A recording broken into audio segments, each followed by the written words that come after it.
It's great to be here. My name's John. I'm one of the pastors. And as I was thinking about this morning and how special child dedications are, and I love being here on a Sunday when the families come up and commit themselves to raising these children in the Christ-following home. But I thought it might be good to offer up some tried and true parenting advice just to kind of get us started. Is that okay with you? You with me?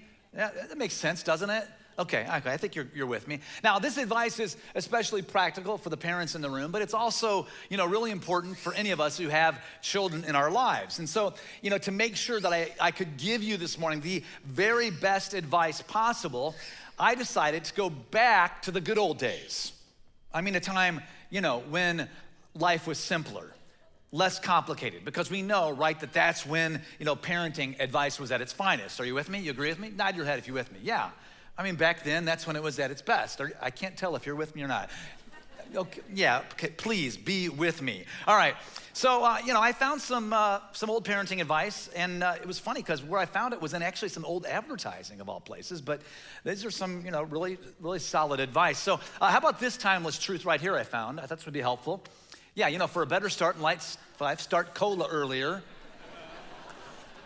Yeah, nothing like filling your kid with processed sugar to get them off to a great start. Are you with me?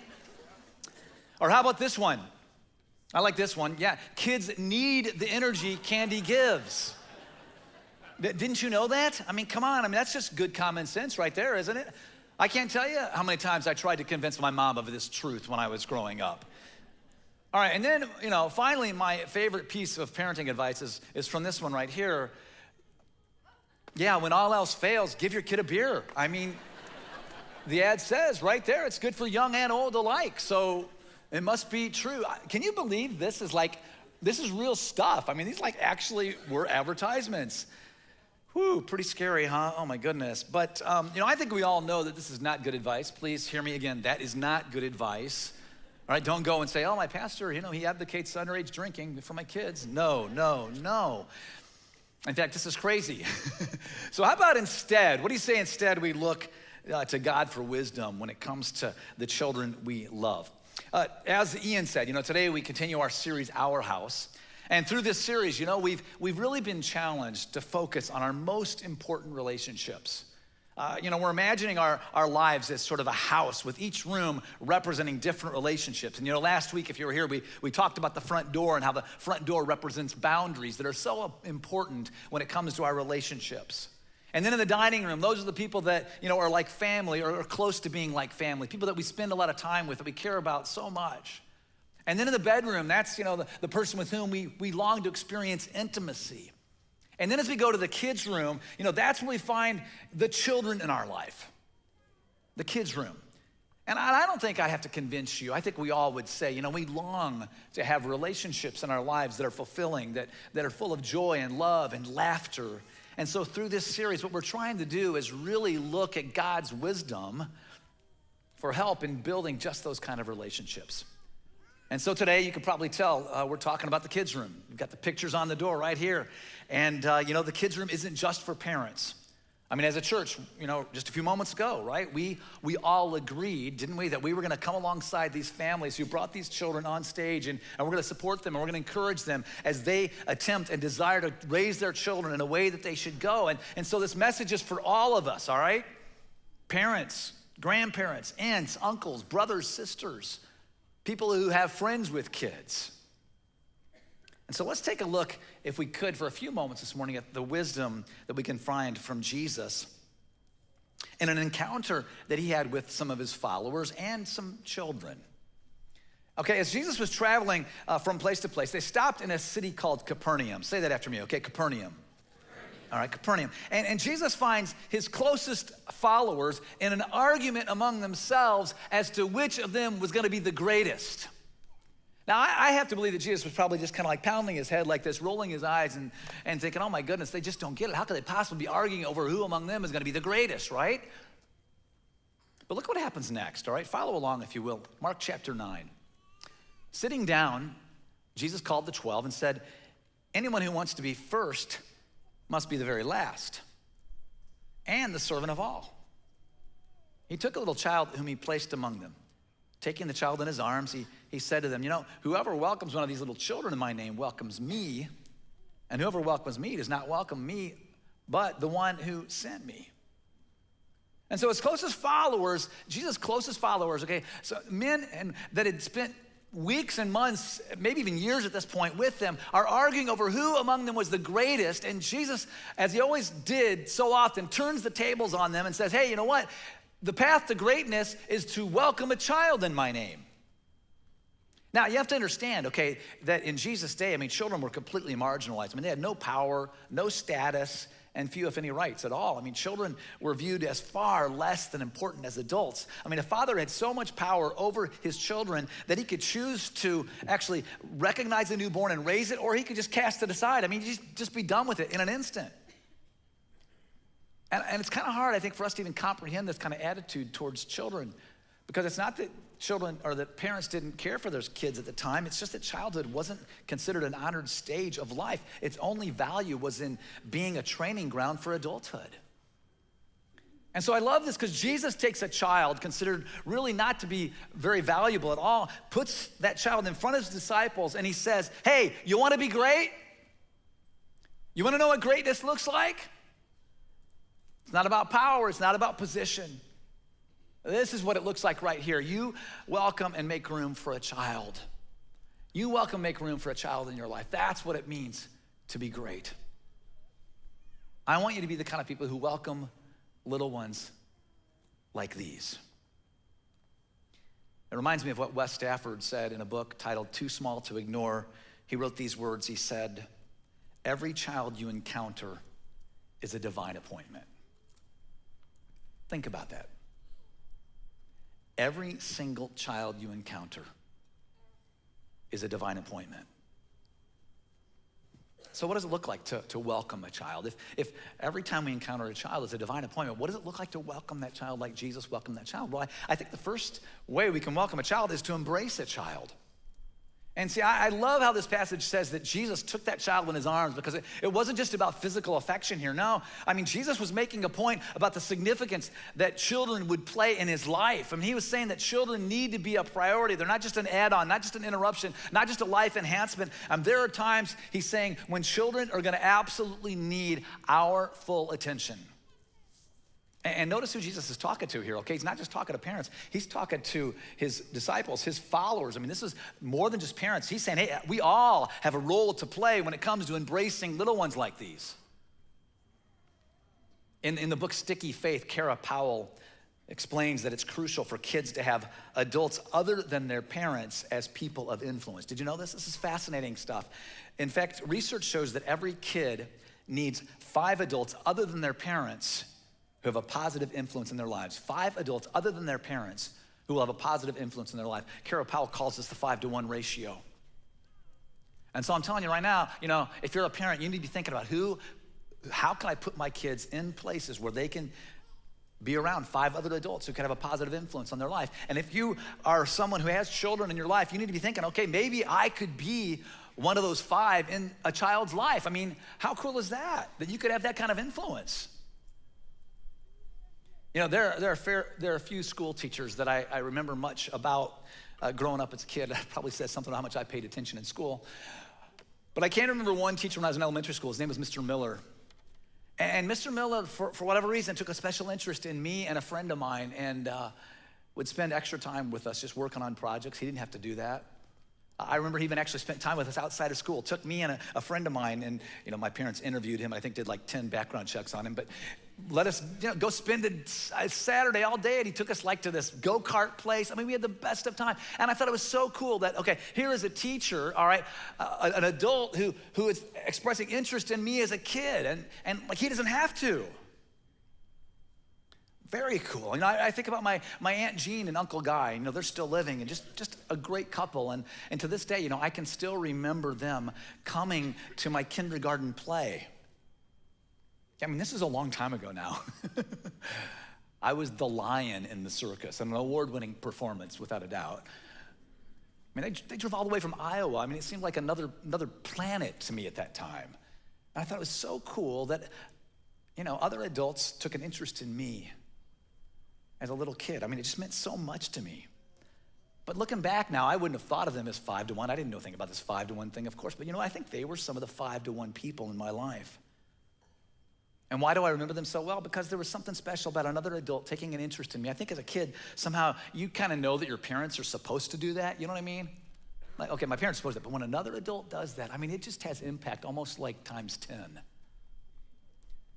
And it not only means a lot to the children, it also means a lot to the parents of those kids. I could tell you, when we moved to the city, my family and I, about 6.5 years ago, to help start new locations of community on the north side of Chicago and help, kind of get more churches planted in the city, there wasn't much of a student ministry, student community for our kids. My kids at that time were entering junior high and high school age.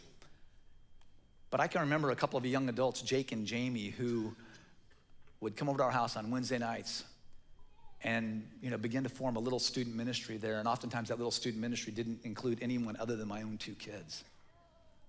Week after week, month after month, they were just relentless. They came, and it meant so much to my kids. But you know what? It also meant a ton to me, because I think they were being some of those 5-to-1 people in my kids' life. So here's the challenge, folks. Embrace the opportunity to impact that child. Think about what it could look like for you to be one of the 5. Maybe it means volunteering in Kid City or student community, or coaching a sports team, a kid's sports team, or volunteering to help sponsor a club, maybe becoming a big brother or big sister, or volunteering with Safe Families. You could be the person who inspires and encourages the dreams of a future athlete or artist or accountant, or I don't know, some other career that begins with the letter A. Help me out. What could it be? I don't know, But think about the opportunity you have there. Embrace a child, because every child you encounter is what? Every child you encounter is a divine appointment. Think about that. All right, another way we can welcome children like Jesus did is to understand. To understand, to be a positive influence in a child's life, it takes more than just time, but also requires understanding a child as a child goes through the different phases that a child goes through over the course of their lifetime, right? And we know they change, right, as they grow up. And there are questions at different phases that a child is asking, and almost always those questions center around the word I, because they're trying to figure themselves out. They're trying to kind of understand their identity. And so, for preschoolers, the big questions include questions like, am I safe? Am I okay? Am I able to throw a really good tantrum? If you've had a preschooler, that's true. It's not really one of the questions. We can help preschoolers develop a sense of, security and confidence by, setting safe boundaries, affirming good choices, and celebrating their accomplishments. It could be as simple as when they've set the table, or, learned to ride a tricycle, or maybe just being a good friend to somebody. And we need to affirm them, but we need to be very specific in how we do that. So notice new skills that took considerable time to develop. Acknowledge character qualities like generosity and kindness. That's what our preschoolers need. And then when it comes to elementary age, the questions become, am I worthy of your attention? Do I have what it takes? Do I have any friends? And in this phase, it's so important that when it comes to elementary kids, that we affirm what they're interested in. And that means, putting down the smartphone, turning off the TV, all right? And giving your full attention to knowing a child and really seeking an interest in what they're interested in and their growing knowledge and curiosity. You have to encourage that. And so, if you know a child that loves sports, take that child to the library and check out a bunch of books on that sport, or maybe biographies about people who were good in that sport, or better yet, play that sport. And if you're not good, that's probably even better, because they would love to just destroy you, right? You want to make an elementary kid's day, let them beat you in a sporting event, right? If you know a child that enjoys cooking, find a recipe that you can cook together, or join a cooking class with that little one. But it's so important. The key to this age right here, okay, is be interested in what they're interested in. And if you watch and look and listen and ask good questions, you can figure that out. And you can become one of those 5-to-1s in that person's life. Well, as kids enter middle school, these invisible questions become more philosophical. And kids, they start wondering, who am I? Who do I like? Where do I belong, right? The middle school years bring about, a lot of change physically, emotionally, and socially. And more than ever, middle schoolers, they need adults to show up consistently in their lives to help them discover their potential. Absolutely, desperately need that.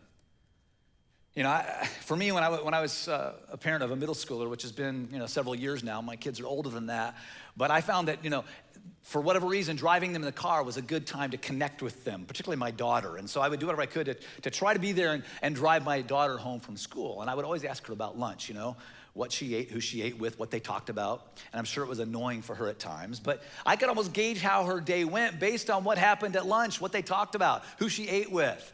I could also find out if she was only eating junk food. But those moments were really important. And if you're a parent, dinner together, I think dinner together is a great time to connect. Studies actually show that kids who eat with their families, check this out, are less likely to drink, smoke, do drugs, get pregnant, and develop eating disorders. The University of Michigan found that the amount of mealtime kids share with their families at home was the single strongest predictor of high academic achievement. Isn't that interesting?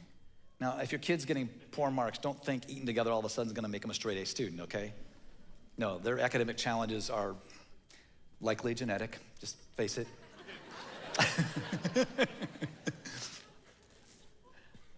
But I can tell you, some of my best memories growing up were times around the kitchen table.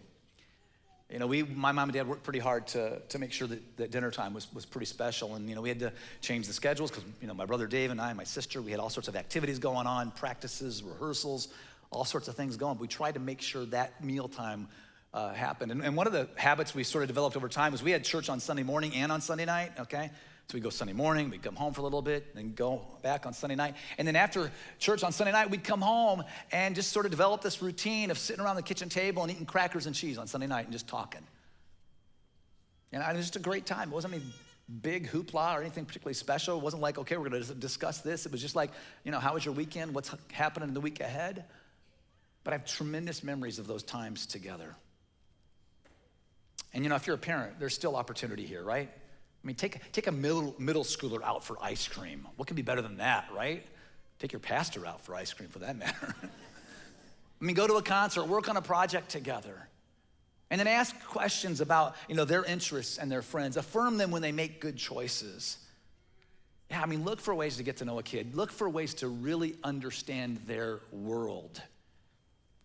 Because here's the payoff, folks. See, if you have been, if you've been really good at investing in all of these stages here, all right, you might become one of those highly regarded adults in the life of a high school student. And boy, those are crucial times. Because then you can help them when the questions become even more abstract, like, why should I believe? How can I possibly matter? What will I do? Kids in this phase, they might act like they don't really want you around, but they want you around more than they would ever let on. And when they do want you around, they really need you to be around. They need you now. So parents, Stuco leaders, Kid City leaders, coaches, employers, you will be a person of influence in a teenager's life when they begin to think that you really understand them. Does that make sense? So you gotta be good at asking good questions. You gotta get good at really and truly listening intentionally. Affirm their journey in those crucial years, because every child you encounter along the way is a divine appointment. Well, there's one more way to welcome kids into our lives like Jesus welcomed them. And I would say this one may have more impact than any of the others, okay? And it's to model your faith. Yeah, model your faith. Because kids in every one of those phases that we just saw, they need to see firsthand the grace and truth and love of Jesus lived out by real people. And how they see adults living this out is gonna have a much greater impact than anything we would ever speak. Jesus said, right? Let your light shine before men so that they may see your good deeds and glorify your Father in heaven. Kids need to see their parents and other adults growing in their faith. Kids need to see us modeling what it means to talk to God through prayer. They need to see us, digging into scripture together. They need to see us giving and being generous and serving. A while back, we wanted to make sure our kids could kind of see what it meant in our world with us and our family to be generous. towards God. And so we decided to pull all the money out of our Monopoly game, and we put it in stacks on the kitchen table based on the areas where each of the dollars goes each month, all right? So, we took out enough money to equal a month's worth of income, and then we had one stack for the rent, one stack for transportation, one stack for clothes, one stack for food, one stack for going out to eat, and then we put the stack on the table for giving back to God.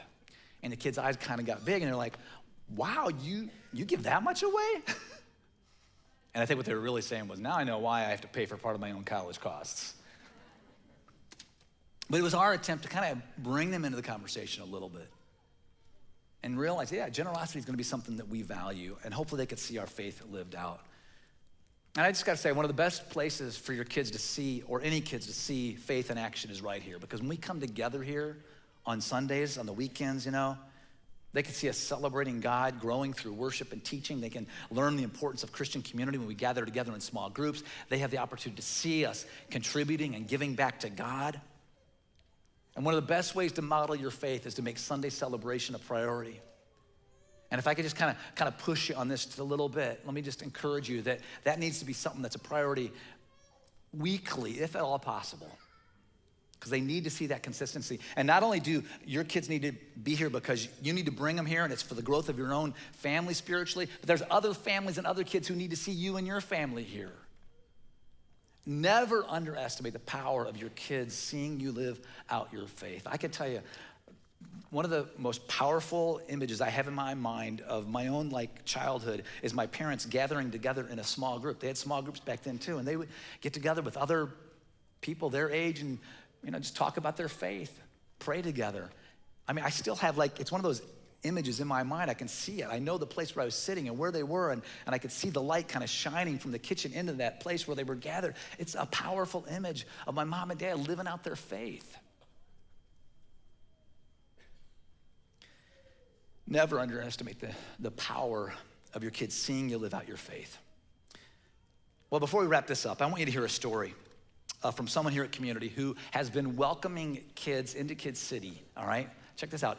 Each and every Sunday for over 25 years. Let's hear Mary's story. My name is Mary Stewart, and I've been serving at Community in the nursery for 27 years. I'll never forget my first Sunday morning at Community. I was going through a very difficult time in my life. I felt like I needed church. I saw an ad in the Naperville Sun. I remember just walking in and being so warmly greeted, and it was Dave's message that really struck a chord with me, and ever since then I've been coming back. Started meeting people through Georgia Kirko. She got me involved in a small group, and she got me involved working in the nursery. I would say if anybody is interested in working in Kansas City, I think you will find it very, very rewarding.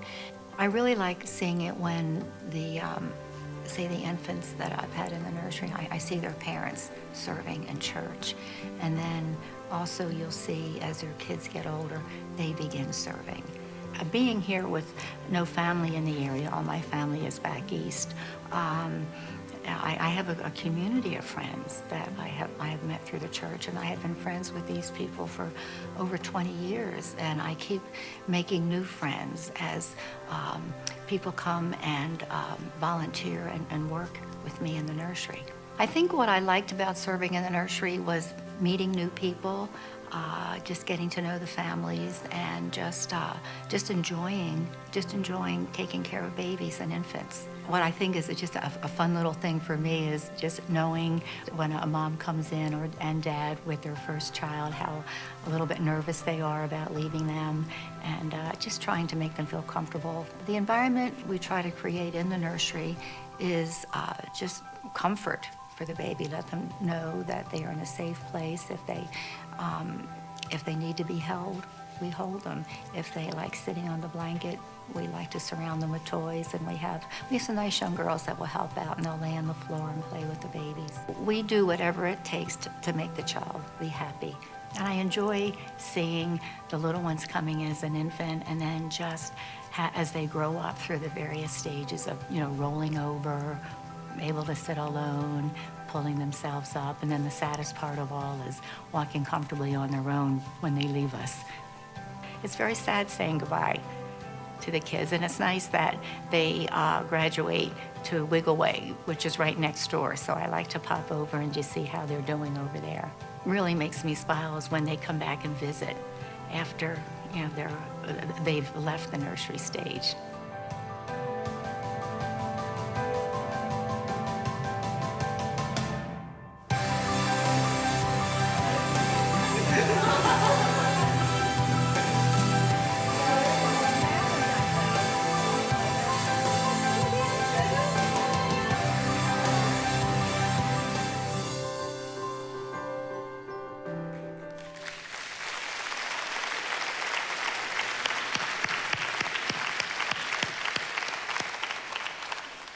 I love that. That is so awesome, isn't it? And you know, I mean, that's personal for me because two of the little babies that Mary held in her arms a number of years ago were my own. My son's 20 now. He's a sophomore in college. My daughter's a senior in high school. She's gonna be going up to college this fall.